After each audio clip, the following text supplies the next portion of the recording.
বিসমিল্লাহির রহমানুর রহিম।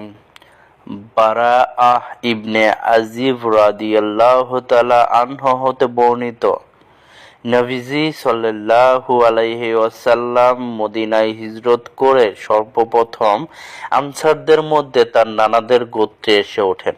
তিনি 16 থেকে 17 মাস বাইতুল মাকদিসের দিকে ফিরে সালাত আদায় করেন, কিন্তু তার পছন্দ ছিল তার কিবলা বাইতুল্লাহর দিকে হোক। তিনি বাইতুল্লাহর দিকে প্রথম যে সালাত আদায় করেন তা ছিল আসরের সালাত, এবং তার সঙ্গে যারা সালাত আদায় করছিলেন তাদের একজন বের হয়ে এক মসজিদে মুসল্লিদের কাছ দিয়ে যাচ্ছিলেন। তারা তখন রুকু অবস্থায় ছিলেন।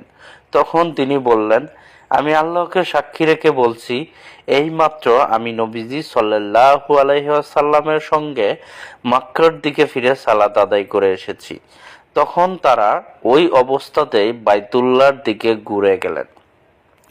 নবীজি সাল্লাল্লাহু আলাইহি ওয়াসাল্লাম যখন বাইতুল মাকদিসের দিকে সালাত আদায় করতেন, তখন ইয়াহুদি এবং আহলি কিতাবদের নিকট এটা খুব ভালো লাগতো, কিন্তু তিনি যখন বাইতুল্লাহর দিকে তার মুখ ফিরালেন তখন তারা এটা অপছন্দ করল।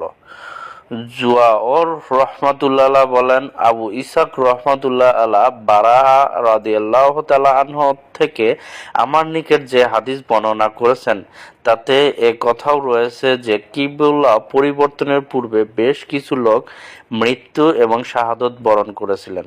তাদের ব্যাপারে আমরা কি বলবো সেটা আমাদের জানা ছিল না। তখন আল্লাহ তাআলা অবতীর্ণ করেন, আল্লাহ তাআলা তোমাদের সালাতকে বিনষ্ট করে না। হাদিসটি বুখারী শরীফের 40 নম্বর হাদিস।